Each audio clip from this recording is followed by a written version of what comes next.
No Brasson so TB Adom TV Premtobre Kasee neto dwa umubia obeti ene mampani John Dramani Mahama se obeye ne obetumi bia na phase 2 eye blekuso sea defense project no obetumi aye ne ntem na aboa made hye woketu south ene ketam potamo won masum adwo abeto dwa se ene so eye kase ekoso ye na Kwame kum nipa yi a ekoso Kwahu Duasidan nipa bia bo awuramu amaye no kura no ye wie ne ye de honsam no so ebebro Wagana month yemu no ne Adom Kasee ye de ani akre Duasidan monkey sanctuary ye no Wodoma central mensi mu obono mantam ne mo sansam no agudie ka ho ye twagwo wo mo obi man so ne ani gide awie ye de bro Adom TV Premtobre Kasee o share live on Facebook/Adom TV Extra Go TV 119 DSTV 280 ko YouTube search Adom TV Tube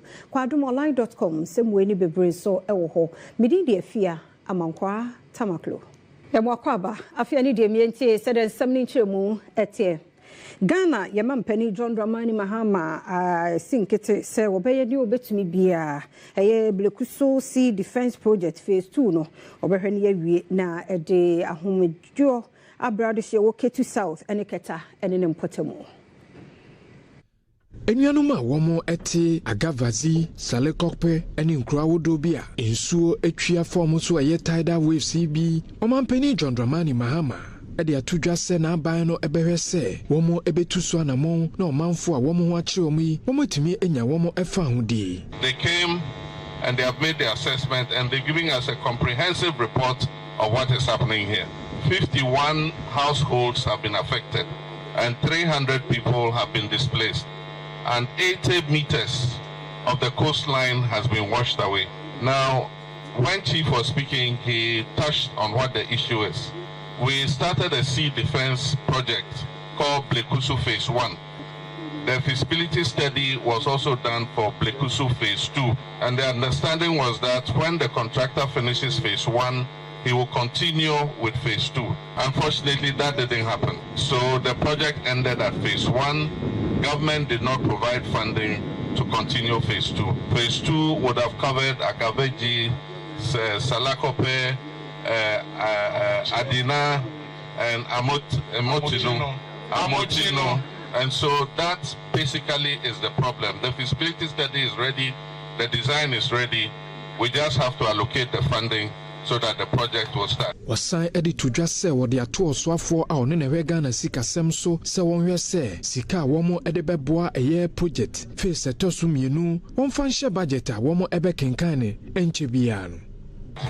Happily, the finance minister next week is going to present the budget. So I'm going to ask the finance minister to include funding to start phase 2 of the Blekuso Sea Defense project. Before we came here, we went to the resettlement project that I believe or I've heard is being financed by Ghana Gas. I don't think the project was well thought through.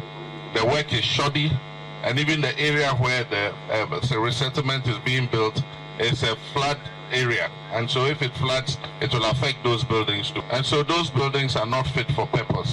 Nipa bi abweromo wo nana Kwame kum nipa na yi ayeye wo Kwahu Duasidan ama meka se yi no kra won manwie nipa ko a wo mo ye na Adom TV Kasee etoso na womo ekose canopies ene enkonya womo ediye nana Kwame kum nipa ohene owo Kwahu Duasidan eyiye no chidom yene owo Kwahu Duasidan ede abetudwa se anamoyi amabunu yeye ede ma eyiye no eba wiye no womo akobo eye Eastern North Regional Police Headquarters amane ede fa anamontu a womo etuye musu ho edi se nananom ene ebusua aya mamre ni amane ya fata anka edija yena nakwan kum report so nan we kwa mu nyina rembehene enti nka ye edi asene no nyam ana akobasa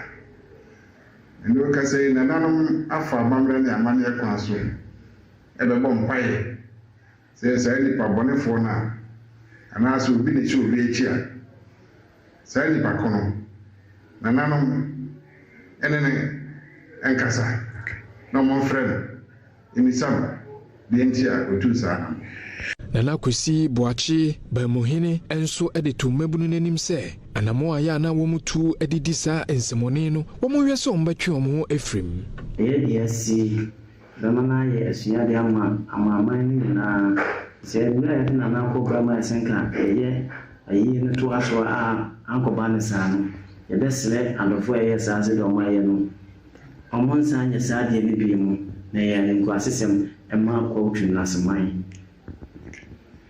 ye to so bi mu omon ye saa de no ye besle hom so bi na a sha se kutupa so on ko ye saa de no ye besle hom se saa de mo mo nye bi mu esa ni pa kunya na ye betimi de na ma emla no ama emla no na ye de ati Yatwa Premtobre Kasee no so na enipakuo bi afei ne yepese yehunu nipako a wono mo ye bowra mrahye begafie mu na wono masam eye asem bi a yakanfa JB dankwa eho se we traitor no wo so wo hunu nipako a wo kan sansem ni nti wo mo bowra mrahye begafie yamane boni yo hena mponsan wono na tonkra free ho breye otwa so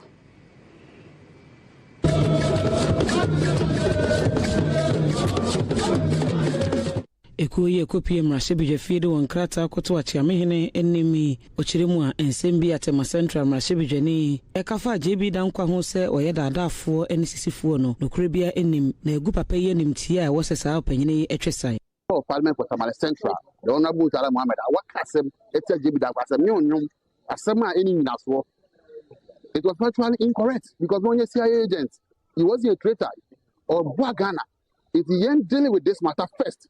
Then, if the speaker, the parliament, or say, me continue to Kasema, or he was a traitor and a member of CIA. What I say, now say, or CIA for no, now every phobia and as phobia, omo, you trouble, no more for my being some of the America. So I don't know what you're but give it up not on your side. And which you are Domakubefi, Nipaba, Wakada, Kabuzia, Ekono, and Echira. He was a journalist, no Okata, or Central for Musum. He was a journalist, far excellent. Again, and then, young penny for a beckham for woman, and then the few more was with a young Munyam shake, a more mangana. Nasaka said Brunica, said Phoenica, said Finwa, yet can be penny for a tears and no Sebi, so Buffon to be the other Kuhui, Dr. David was free. So, Frobia Bushiamwa, can say Musa. Ebenezer Jetro Clark wo mrahye bidwafie ochire ko yi se achiamehene isabeka krata no na enche weka safa sanse bi eho. We want to assure you that the Parliament remains responsive to the needs of the public, concerns of the public. In that regard, in due course. Damango mrahye bidwani Samuel Jenapo se eye ne nwanwa yie se aban alamampani otiso ye se asofo befa duosia nanso hunu ne se duosia no wafa de nanso so won mu nyina akwakogu eye Flagstaff House efoforo na so kakra ohia nchiremu kase no etwaso mrahye bidwani ya wojinam ema wona woda mango mpeswa so Samuel Abu Jenapo na nsembia wode yatodwane nyina no efaga na mampanyini sedie asofo na won mabedi akire oyi nipa aduosia epe se wojire mu adia sana mu ya Ghana mampanyini tuye ya na Ghana de hye nyina ebo na baso ewo mu no ohun ne senke babati eka eso na sesesie no ohwe won mu ayi won mu akona so yeso se won mu enye futufu ema no a won mu doso pan eyi ya won nyina so ne behwe won pepepe sa asofo ye nya de se we mo no mrahye bidwafo. So if you want to see the size of government and its bearing on the national exchequer, Mr. Speaker, don't just look at ministers and deputy ministers. Look at the government holistically. And Mr. Speaker, I want to submit that if you look at this government holistically, there are ministers, deputy ministers, senior presidential advisors, presidential staffers, presidential aides. President Mahama has formed arguably one of the biggest or largest governments in the history of our country as it relates to the cost on the national exchequer. As one more, can I suffer ya no hensa see and a former would your so as I can hope you must say. I've done the mathematics and I want to submit Mr. Speaker, I've done the mathematics that I want to submit, and I do this not from a partisan lens, but I do this as somebody who had the privilege and honor to serve as Deputy Chief of Staff. I know how it works. In terms of the cost on the national exchequer, the president has appointed 100 ministers and deputy ministers. Premtobre Kasee na oguso ehwe na ya toso dia na VW Touareg ene ya paw eye fufuro eho entoma na numu no pani ya woda no dia tudwa kire mu saniema beboa mo men so yakoye nimu eho bi hyehye ne wonmo power tichu wono ani ejekas ho no de obehu so mfaso Kasee no etoso Siwa wada Volkswagen Ghana Jeffrey Pipra ene akasafa senia wonjume ko no esinkite se wode ne opa ebegu akwan mu sene beya ebetumi aboa oman Ghana ama na economy nso etumi ejina brane wode sansem wotudwa kra wa bra na wono mo pa won hyen fufuru bia wode eba edwaman so eno ho entuba. There are so many things. We have the horsepower, which is very high, and it drives you're driving a sport SUV. So many people have seen that Porsche is also belong to VW, so it's also in a range of the Porsche Cayenne range. But the improvement in the new Touareg is amazing. We've made it in a limbo, not bulky as it used to be. It has become a bit limbo with a less compact size. As you see, it's really also spacious. Still inside is spacious, and then also when you talk about the specs that we have, wireless, charging, I mean, many of that, and it is a 3.0 engine, which also drives very stable. Even when you go to 240, is a very stable vehicle. Say ya Ghana busumi mu Adom Kasee ya ne se edabia no ene ne de beba na ene Ghana busumi mu no yakọ Duasidan Monkey Sanctuary ya no wo Doma Central wo bono mantam no emu ya mane boni Dominic donyina ediachire etwaso. Baby ya ginai aye Duasidan Monkey Sanctuary ya wo Doma Central mensinimu e wo bono mantam emu. Wobaha eye enwe ene wo ha enwe no bebre ene wo ha ebi wo ha ye de dipadin ene frɛ no ebi de agyara ebi de fukuo ye ne mpanimfo a e wo ha edi nkomo afa abakosɛm a ɛfa bia ye ho Duasidan aha ye ni nkomo akra brebe ne hu sa bia ye de ne wo ha be ba taw ye te sɛ Duasidan ha no mo we omo ha se no Ihu mache samre na ewo gorko penso ena ihu no moy samre na enim se hu hia enti ewo mo na eni pabin ba se e mo na hu hia enti enhwe on yi enti amanfo nso omotinkan ba bia na omo ba ti omba na omo ba bisa hu nsem yenhwe se oba ha ye hu se kwaye no emunua akese no muni ade ade yenhwe hanu ya na ahamoyenwe ye mudua bia wa mudua bia wa ha ya anku no wo be yarefo sarete na emumu anso emu an de ye ntoke kura yenku abo bia wa enam ha pa ye nso yenku ba kura po esanse emu ano ombetena hano zamre no na mum manyine kakra nanso abra omotera hano mehu se obi akumbida ne pa okumbi kura no kura owuye mo an se bi wu a ene menuai ena isi abo no yeto njura ene simna araka no ne abo amana kama ne de nua asamso kama ne esi ewo opening kwabena kyereme enso ka wona biaye ohweso bi ye no di nkomo na sede wakwansi dia hodo a ewo ha ene wade strede owo de ma ban ene manfo no woda to anim apani yehwe adwuma mu yi ho akwansi dia te sen o sisi adwuma ni ye nka okosurpa na mum enam se abanen sanka ya na se domahini amma mehwe mu se bia sini hia no ama na to sini kakra ono ohayo ha ti ye ba ha se ye ba behwe emmoa no na ye ba ha so ye hu bebre na ye sia bebre ba ye ba ha no challenges a ye hu ne say senka abaimbo dero I had the Renanka a crutch as I had the Uboni were from Senenka way a month for a chichine bench, a barbarous Nessie. I say, I have a very nice place, but they need to develop a lot in it. Meeting at the Dominic Dunina, Amanabui, if you dress it down, Monkey Sanctuary. Doma Central. Premtobre Kasee na oguso shewa Adom TV ne yeto so de makwa santimante mu na wona eton enwuramunan ene wo srepa se emoni bo ho e wo se bo ho ban visa botayenti a wo mo e wa asasi so no ye pa bi te se pangolins e wo se bo e ho ban ye pa na etume bo aye mu nchire mu Adom TV Kasee eto so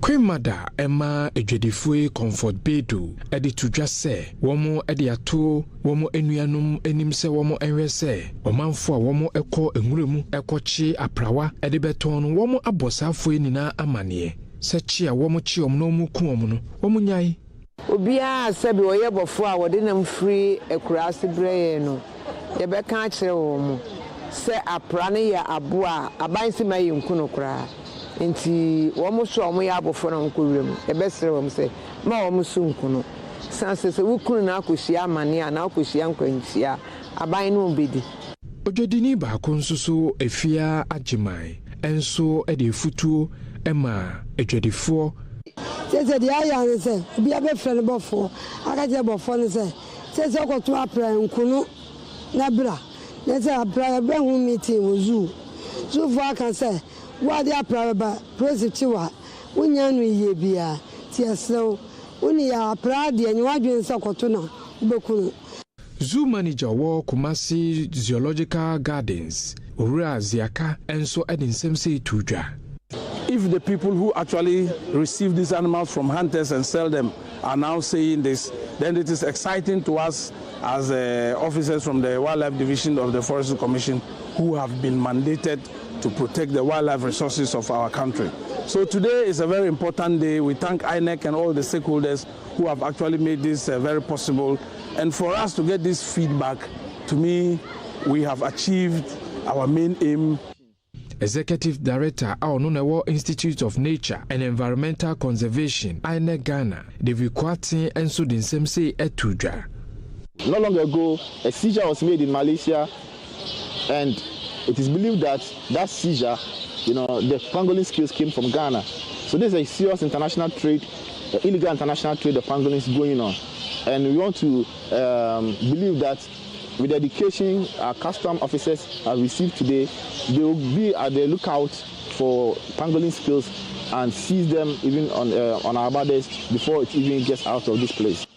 Premtobre Kasee na oguso shone de adu so ye ne atwagu na wotwe mu nsamaba mambo timegina so de si akiramaye obapa yemu akwa be efia me da se wow na de wasa umame mama wa akwa ba sonko mbrade arichogo do izino the Fantador president for the Brothers and Sisters Association me kwhwe nsama orichogu o Adom socials no do da na yebezinka na yakwa kwhwe oye Ghana fa wuzida yezi 68 oye and the ya wabasino kwe na oyaza president John Mahamari chimde dwumezino wanyen kakraka the most mana abribiara no waye no wabo ama yetum na ye save sika 95% of budget I was to do my and sama okay.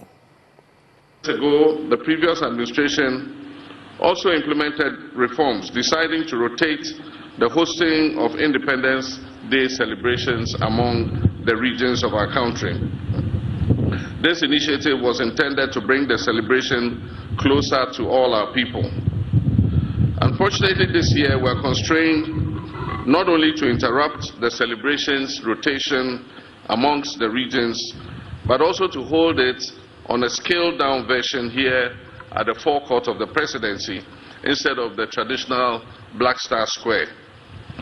This is necessary considering the economic crisis our nation is currently experiencing. Large-scale celebrations often come with significant logistical, security, and infrastructure costs, which strained the national budget. President John Dramani Mahama inye no orekasa wo Ghana fa hunzi da dwumezi a okodo ende da no ho ma menje wadwenkyerɛ mfa da minsemi a okodo no ho. Officials Palo GH na ochimde yakopon insha omampenyin. So also God bless you Mr. President and all them emoji ato hono. Top boy Kalu ose ono owojizi papa owo president no mu nti ose 100% na Mahama a big man, ose big man Mahama. Laurie's Closet na ose ono hundo yaza oye omani nyinara e personal oye President Mahama Rubohoban ye papa ma ye free hono man na yanko Akrokeri oye wuzi bia nyipa bi susu de obi na waye da mazno nyina oye besie bia wo susu de owo ni fe 20s mu na abofa kakraba na nyipa bi ekuhan atoto ahaban mu ma yanko hwe zokodo wo hono mo so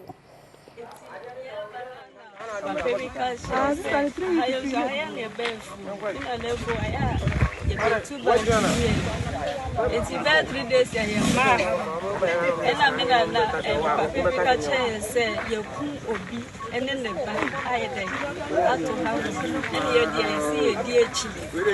About the back at I web no makuna.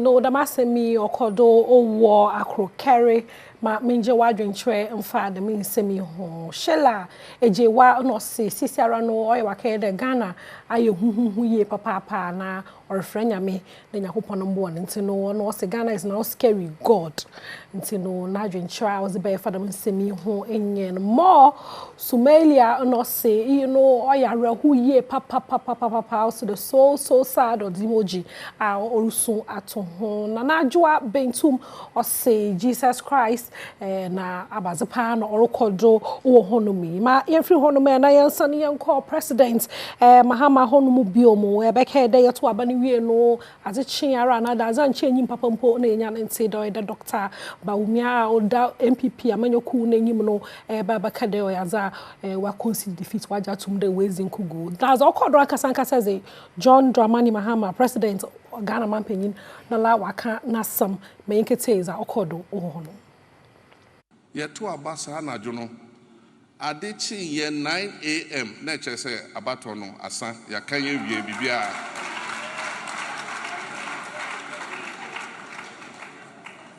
na hwana adwen se adebechi memeka se be 3 days na yeda so twen electoral commission adechi ye me mada eni nya na me yesi unua pese no kasa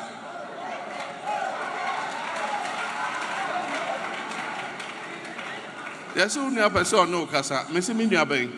Yes, only a vice president, Baumia. And I'm see you, and Mamma, 1 minute, me rub a bathroom, me cock room, me trim and say, and me befa me phone. Me share na Minia on the walk phone, so. Or see Minia penny. Me friend, I can tell say, a kuna yo kunyano, a yo compa. Na me share send your corner, walk and wedding kunim.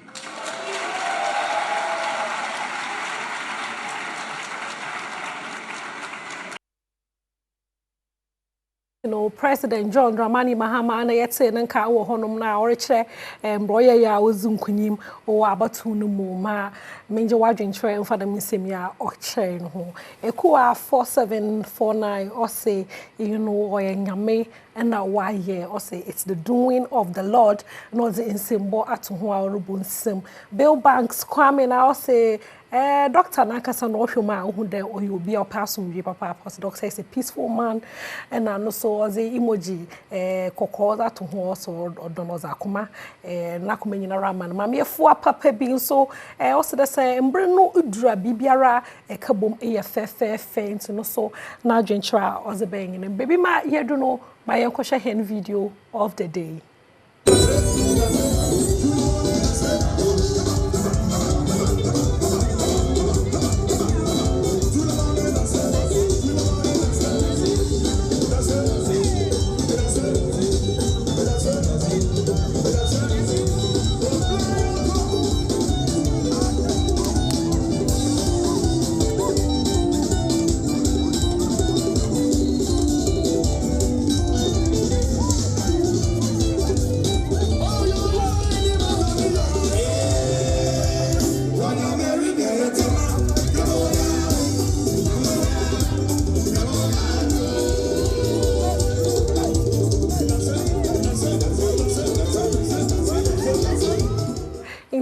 da ze enije akodo fi ha no na osa wenyu osa okache mijizi pade enyu hu emfirimu aha na mizi de atwago no mizi besi bomas da nyi ninzi insaudo on social media handles ni nyina do moroko na so no menso do cry fi ama kwa atama closing samanke no bosomo Yamwakwa be Adom TV Premtobre Kasee na uguso shedo mididi afia amankwa tamaklo na National Institute for Health Research project ayumfie miensa dwumadie bia wonde ahyehyɛ so na won mu wie ye no Dr. Roberta Lamte wo co-principal investigator edema great team no ene de atudwa ye hia sɛ yan kasa yen ho kwan ye befa so na enyarewa ahodo bi ya ye kan sɛ non communicable diseases it is said diabetes no ni ade no yan kasa ye fam ye betumi atwe ho afiri mu Adom Kasee etwaso Dr. Roberta Lamte a co-principal investigator e wo create team ni mu na ne kasa ye mu ene wachire mu se wono mu hwehwɛ mu a woye ye no ebeto dwa se wo bi e wo mujamroso anase sichire yare na se wo hwɛ na didie mu yie na woye exercise a eboa e manapo mu din mu nsɛm no etimi konkan. We create no actually ye wo mo different arms but a teach ye research bi a ye enti ye fa nkrofo bi a omowo BP yare omowo esiche yare omowo obesity and stroke san yare yi na ye share da pa etna se echire omo eniama bebre a efa se na wa wo behwe wo ho the importance say wo befa we dro wo be ye exercise we didie mu wunda mu but aside no so ye den crofo to say sorry for Muslim for keep fit for herbalist for pharmacy for omunina ye de omo bomu se na be ya wukọ any of these places are obeti sa nchehye yi bi Farm Dr. Elizabeth Boateng can create team no ho de wo beye bia no ho won susanso ma woni pagua no de wo di begu omu no eno ane ho susanso ana obenya o fa nipa wanyi na wi a wa fa science team no eno edin chance obefa abofra afi na ohu niemani so na wa kire no nti ono saa no odi benyini nti enye din se obi a watna wi ase use the same subaina de enyini no eno change edin nti ne pese ye catch omo young oye schools nim ne community educate omo a obenyini abeware awo no na onim no kre no Yentwa so na nru ya fofie da ne yembede eye Ghana Independence Day war dunkwa wono fino esewani se okachire chese edipa bese 15,000 de wonyina wo monten so edida no so kokra mamra ne amane esunye nso ewo ho akase no etwasoe Akwan wodo wo sa empatemu ho nipadom anebegu ho anya asem ketwa kra afiwe celebration no eyade a ebepeja enyuma hotels awodo chobas eni wo momoton ade ewo kwan ho organizer Emma Dunkwa Yellow Mohammed Radiuddin edi tudwa se afiwe ede no eyade a wo mo edi gu akwam sene Kenya sonko ebeba na omanfo hu se sa dwumadie we eda so ewo na nguye Kumawood Stars bia woman so eba dwumadie no ase no enso ede nsem se etudwa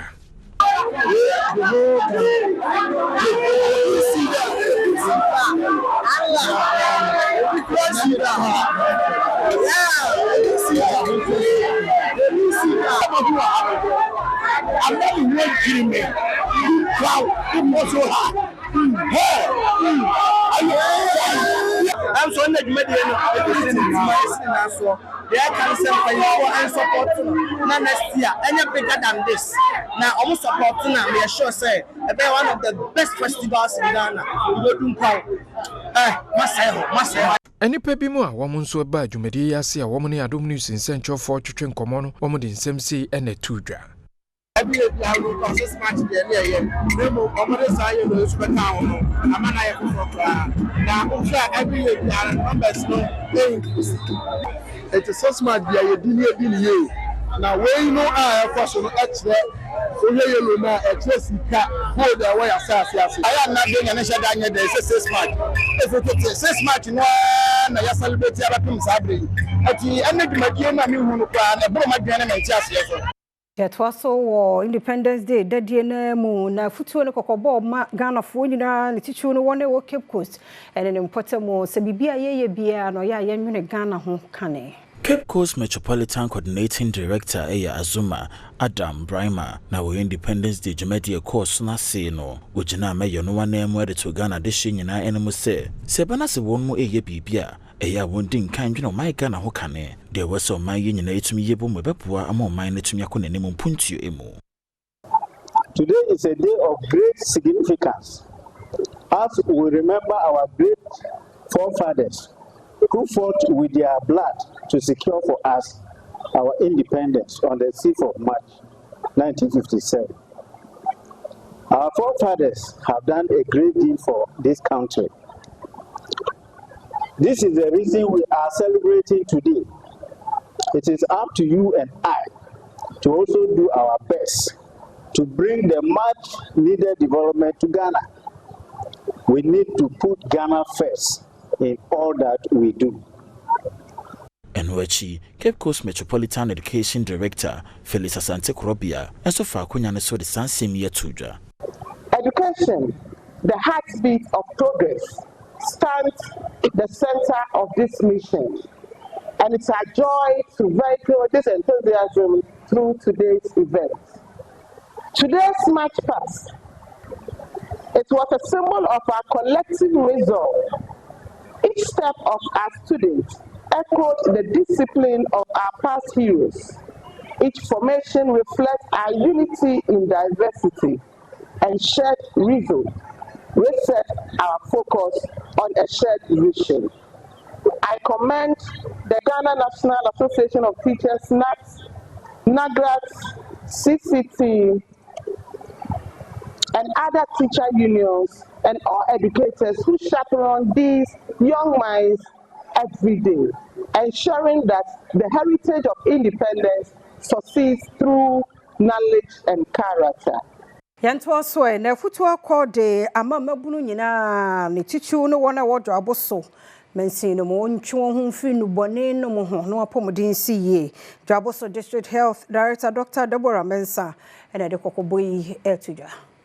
Afutu akọwa di amama ebuno ewo my Ghana nyina emu enkanka wono mu ewo Dwaboso Mensah ne emu se wonhye won ho ede no mo ho modin ase njubone obeche won ho efre ho wo kire mu ede a se bana sese njubone wo fa ede ko nipadua mu a emeni padua no ye mere eba sanso so na enya sinsanso bone e wo sawo ne kro na pomodin nsamaso sa afutu e Dwaboso Mensah no Health Director Dr. Deborah Mensah ene de mamabuno enyina wo kire ne nsem no mu no se ye no kan.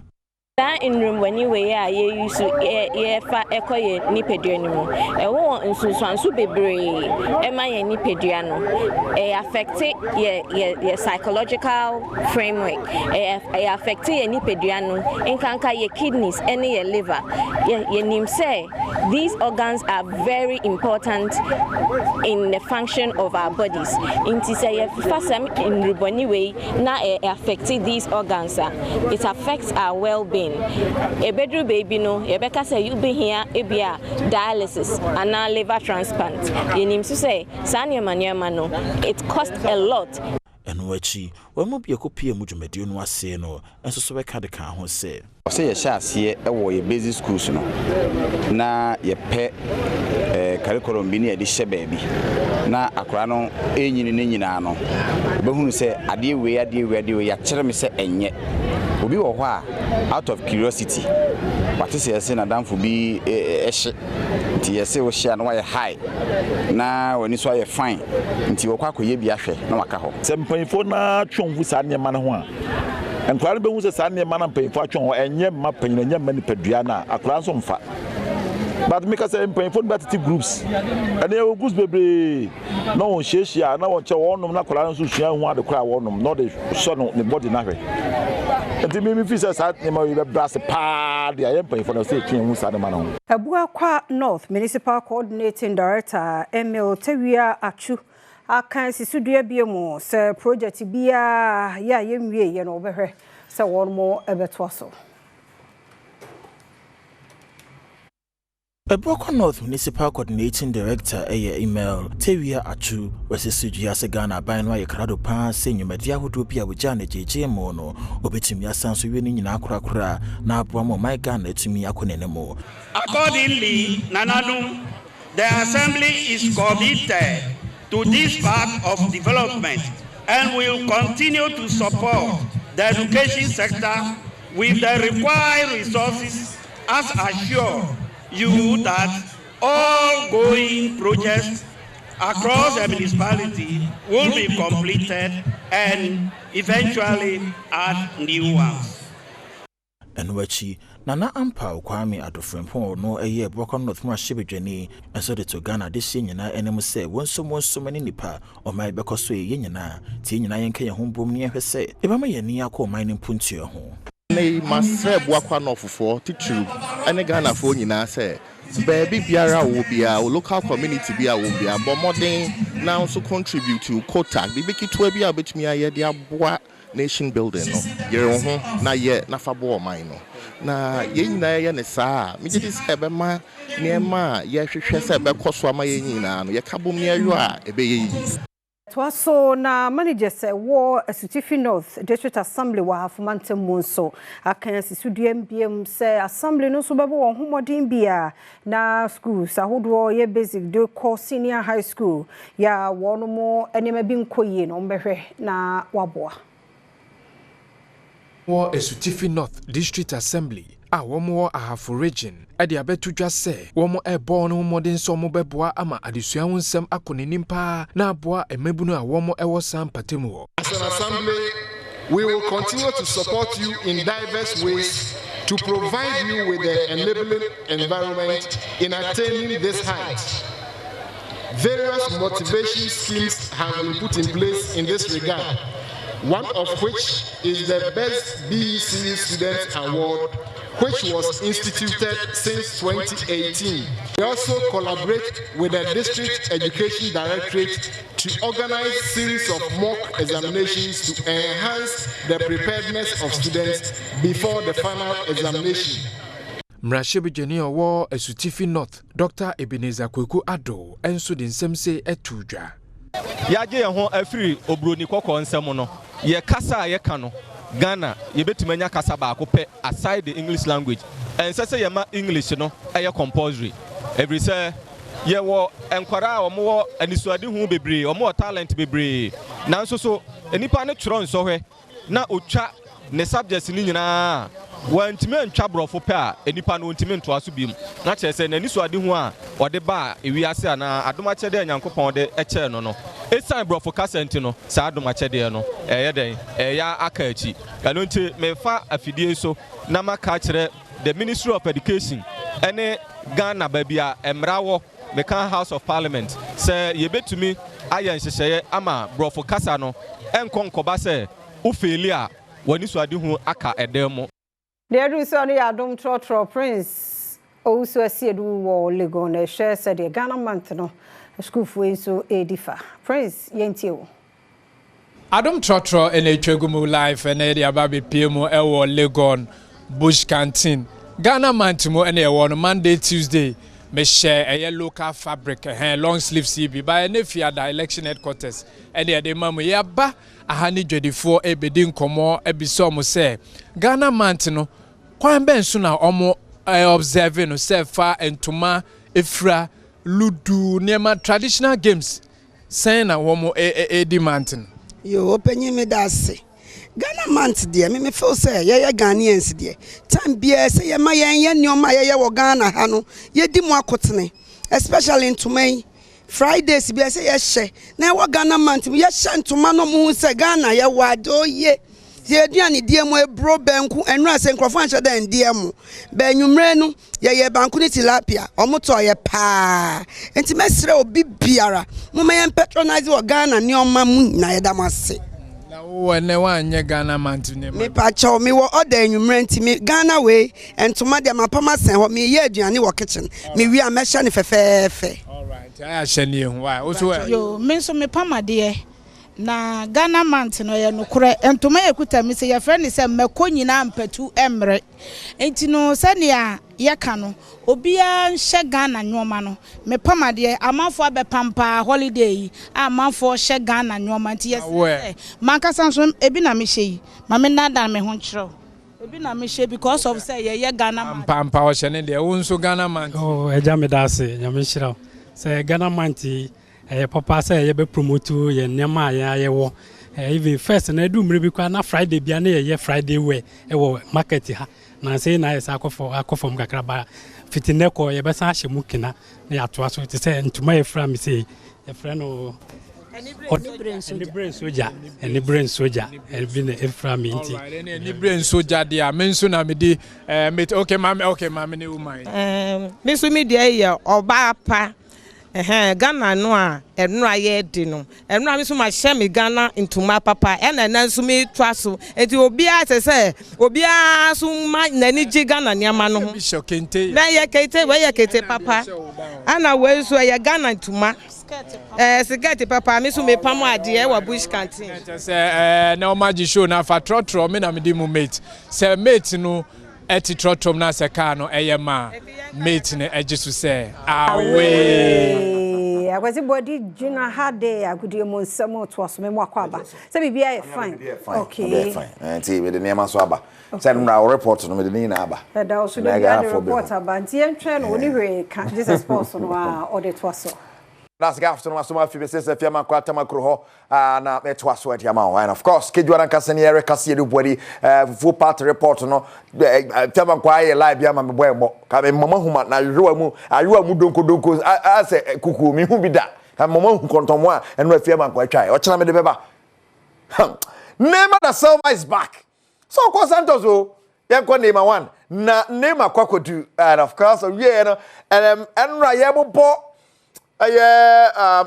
new call up for the Brazilian national team no ya born Neymar after 17 months Neymar is back to the Brazilian national team na yanko Neymar too na TV home Brazil form ya wade fe ya announcement no TV so nti wote ho no wote se odin wo TV na se din no te se ya born Neymar da Silva Junior also yes and obudi mu say jenjenje so he's back and ya hesa o sakoje na 10 years ya na ya hesa ho nsam city pra ha no dodo ne kotodwe bonkate kunkro sa ne se na ne ho aton kakra wa bo matches kakra to aso a o ma san friend back into the Brazilian national team Ghana ha ka ba ko beka se Neymar ho ntimi mo Neymar ni ho no ntimi bo and Neymar the blog ato ne so and the Black Stars nsem na there you are ma the ba me ntimi mo oni ho na ntimi bo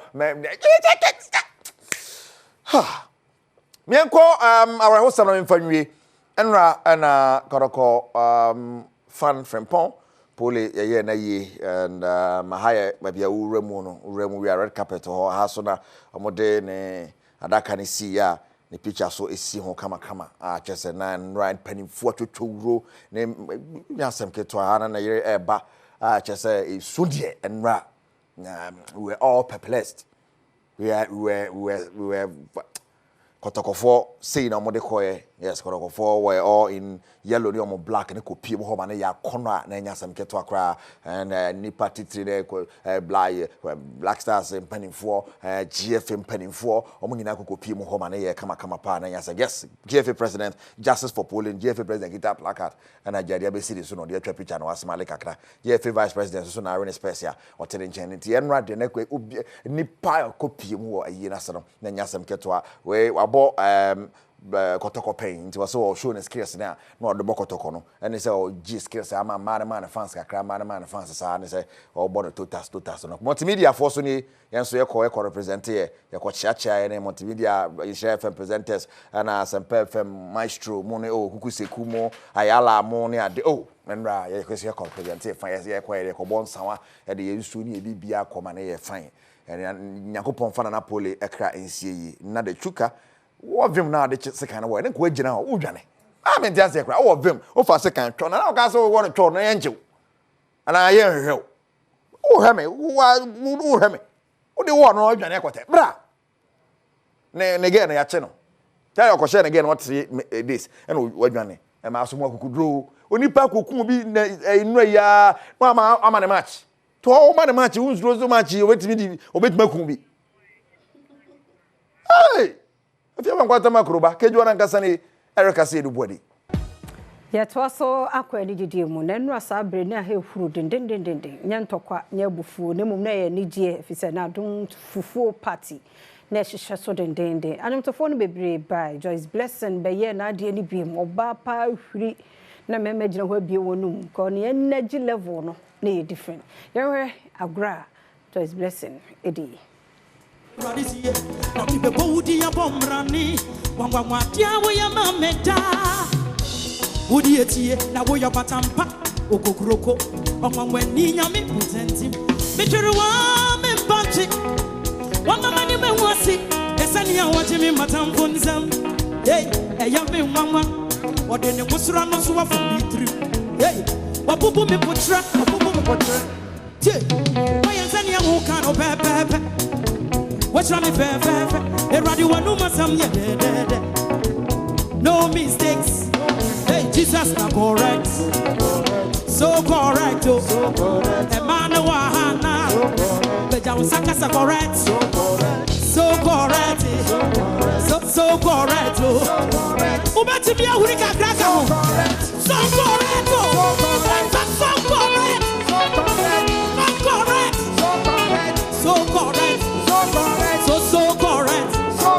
Jesus. Enti no eno de erade boa ye gye nipa ye bom pa ya fedan kometo ye be ye niema kese na amamo ye do bia se obia wodi dwuma wo mu ba ye be didi ye wani die de oye ye bia no ye ni so ye nyina no so Premtobre Kasee no ye fancy midin de afia amankwa tamaklo me da team no so ase fire for fire etwaso